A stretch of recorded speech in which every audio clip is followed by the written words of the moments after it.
तो दोस्तों, ये चैनल केवल आपके मनोरंजन के लिए है और इन कहानियों को हकीकत से न जोड़ें। ये कहानियाँ सिर्फ एक कहानी है आपके मनोरंजन के लिए। दोस्तों, जब इंसान की सांसें भी थमने लगे, जब इंसान की रूह भी कांपने लगे, तो अंदाज़ा लगाइएगा कि उस इंसान के जहन के अंदर क्या माहौल चल रहा है। मान लीजिए कि आप कहीं काम करते हैं और अचानक से आपका कुछ ऐसी शक्तियों से सामना हो जाए जो अप्रत्याशित हो, जिन्हें देखने के बाद या यूँ कहें कि जिन्हें महसूस करने के बाद आपकी ज़िंदगी ही बदल जाए। दोस्तों, कुछ ऐसा ही हुआ गुजरात में एक एटीएम सर्विस कंपनी में काम करने वाले जितेंद्र के साथ। गुजरात में एक एटीएम सर्विस कंपनी में काम करने वाले जितेंद्र एक मध्यम वर्ग के इंसान थे। जितेंद्र ना बहुत हाईफाई सोसाइटी के थे, ना ही बहुत ही गरीब। बस किसी तरह उनके जीवन का गुजारा चल रहा था। इतना वो कमा लेते थे कि उनकी शादी को करीब 4 साल हो चुके थे और उन्हें एक बेटा भी था। दोस्तों, वैसे तो जितेंद्र बहुत ज़्यादा पूजा पाठ नहीं करते थे, या यूँ कहा जाए कि बहुत ज़्यादा इन चीज़ों में उनकी आस्था नहीं थी। और अगर रास्ते में कोई मंदिर या मस्जिद आ जाए तो अपना सर जरूर झुका लेते थे। जितेंद्र की नौकरी का समय दिन में लगभग 9 घंटे का होता था, पर एटीएम मशीन का फॉल्ट आने पर उन्हें रात के किसी भी वक्त सर्विस देने जाना पड़ जाता था। अपने इसी काम के चलते वो एक रात अपनी बाइक से जा रहे थे। उन्हें शहर से थोड़ी दूर एक रिहायशी इलाके के पास एटीएम फॉल्ट हुई थी। उसी एटीएम को ठीक करने जाना था। वैसे तो इस काम के लिए 2 लोग थे, पर जितेंद्र का पार्टनर उस रात बीमार था, तो सर्विस के लिए उन्हें अकेले ही जाना पड़ा। जब वो इस जगह पर पहुंचे तो अपनी बाइक उन्होंने स्टैंड पर खड़ी कर दी। तभी वहां उन्हें एटीएम बूथ पर एक खूबसूरत लड़की दिखाई दी। जितेंद्र ने सोचा कि उसे शायद पैसे निकालने होंगे और वो एटीएम मशीन के ठीक होने का वेट कर रही है। फॉल्ट ठीक करने के लिए उसे जैसे ही जितेंद्र एटीएम बूथ के अंदर गए तो वो लड़की भी पीछे पीछे अंदर जाने लगी। फिर सिक्योरिटी गार्ड ने उन्हें बाहर रोकने के लिए कहा।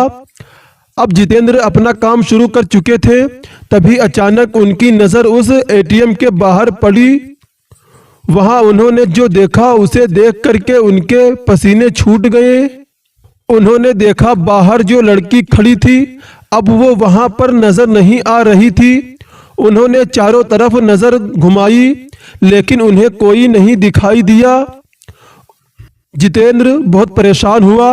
उनकी परेशानी बढ़ने लगी, क्योंकि रात का समय था, वीरान सन्नाटा था और एटीएम जहां पर था वहां छोटा मोटा जंगल हुआ था। यहां तक कि उस जगह पर कुछ लाशों को भी दफनाया जाता था। हो सकता है यही सोच करके उनकी उत्सुकता बढ़ गई हो। उन्होंने दरवाजे से बाहर झांक करके देखा तो उनके रोंगटे खड़े हो गए और उनके रगों में बहता हुआ खून भी बर्फ के जैसे जम गया था, क्योंकि बाहर खाली लड़की का चेहरा बुरी तरीके से बिगड़ा हुआ था और वो एटीएम गार्ड का सर अपने हाथ में लिए खड़ी थी और वो लड़की जितेंद्र को और घूर घूर करके देख रही थी। और ये सब देख करके जितेंद्र का दिल बेतहाशा तेजी से धड़कने लगा। उन्होंने वहां से नजरें हटा ली और सोचा कि वो हो सकता है कि ये उनका भ्रम हो। वो ये सब सोच रहे थे कि तभी अचानक उनके सीनियर का फोन बज उठा। ये फोन वहां का फॉल्ट जल्दी ठीक करने के लिए था। कांपते कांपते जितेंद्र फिर से काम पर लग गए। थोड़ी ही देर में उन्होंने एटीएम मशीन ठीक कर ली। इस बार एटीएम बूथ के बाहर देखने पर सब नॉर्मल लग रहा था और वो लड़की भी वहां खड़ी नहीं थी और एटीएम बूथ का गार्ड भी उसके आसपास आराम से खड़ा था। फिर जितेंद्र ने सोचा कि पहले जो भी देखा होगा वो सब उसका भ्रम ही होगा। वो काम निपटाकर सीधा अपनी बाइक की ओर दौड़ा और जाने से पहले उसने एक बार फिर एटीएम बूथ पर नजर डाली। तब एक बार फिर से उसका दिल दहल गया। एक बार फिर बाहर खड़ी लड़की एटीएम गार्ड का सर अपने हाथ में लिए खड़ी थी। इस भयानक नज़ारे को देखकर जितेंद्र बुरी तरह से डर गया और जितेंद्र वहां से फौरन ही भाग निकला। और वापस लौटते वक्त भी उसे बार बार ये आभास हो रहा था कि उसकी बाइक के साथ कोई ना कोई तो चल रहा है। वो घबराए हुए बाइक चलाए जा रहा था।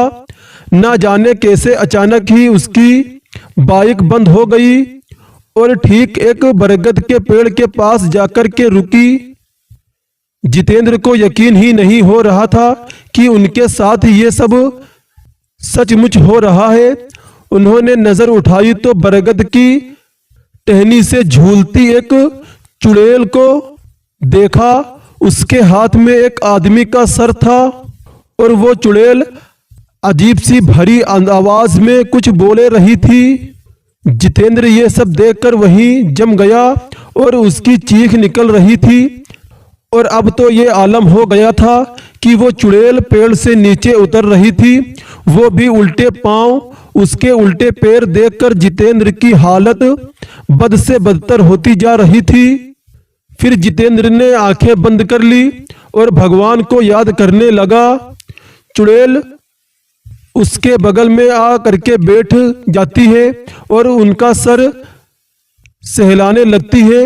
इसके बाद जितेंद्र की हालत का अंदाजा आप खुद लगा सकते हैं दोस्तों कि उस वक्त जितेंद्र के साथ क्या हो रहा हो। दोस्तों मेरा तो मानना यही है, इंसान इस हालत में शायद अटैक से ही मर जाएगा। लेकिन जितेंद्र जी उस समय लगभग बेहोशी की अवस्था में चले गए थे।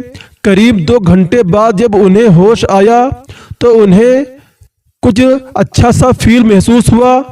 फिर उन्होंने देखा कि उनके सर पर बाल ही नहीं थे। उन्हें अपनी हालत देख करके खुद पर तरस आ रहा था और डर भी लग रहा था, क्योंकि अब तो रात बहुत ज्यादा हो चुकी थी। उन्होंने दोबारा से गाड़ी को स्टार्ट किया, लेकिन गाड़ी स्टार्ट होने का नाम ही नहीं ले रही थी। बस उन्होंने सुकून इतना था कि वो अभी तक मरे नहीं थे, वो अभी तक जिंदा थे, इसी बात का उनको सुकून था।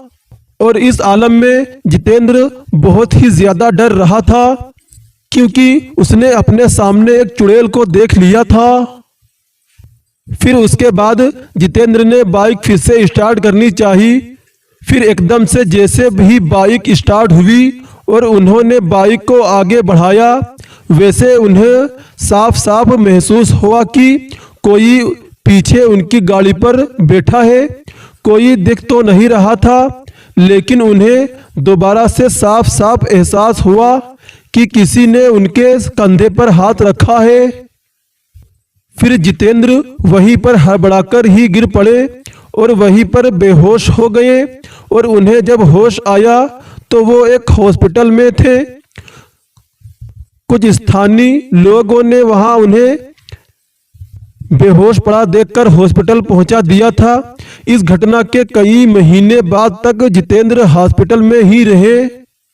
फिर उन्हें कई महीने तक होश नहीं आया। कई महीने बाद जाकर के उन्हें होश आया। इसके बाद धीरे धीरे करके वो सेहतयाब हो गए, यानी सही हो गए। लेकिन जिस दिन से वो हॉस्पिटल को छोड़े, उसके बाद उस जगह को छोड़ दिया और दूसरी जगह आकर के बस गए। दोस्तों डर इतनी बुरी चीज होती है कि जो इंसान को बर्बाद करने में वक्त भी नहीं लगाती है। फिर जितेंद्र ने बाद में यह पता करने की कोशिश भी नहीं की आखिर उनके साथ ऐसा क्यों हो रहा है और आखिरकार वो चुड़ैल कौन थी जो उनके सामने आई थी। तो दोस्तों आपको क्या लगता है, वो चुड़ैल कौन थी जो जितेंद्र के सामने आई थी? प्लीज़ हमें कमेंट करके ज़रूर बताएं।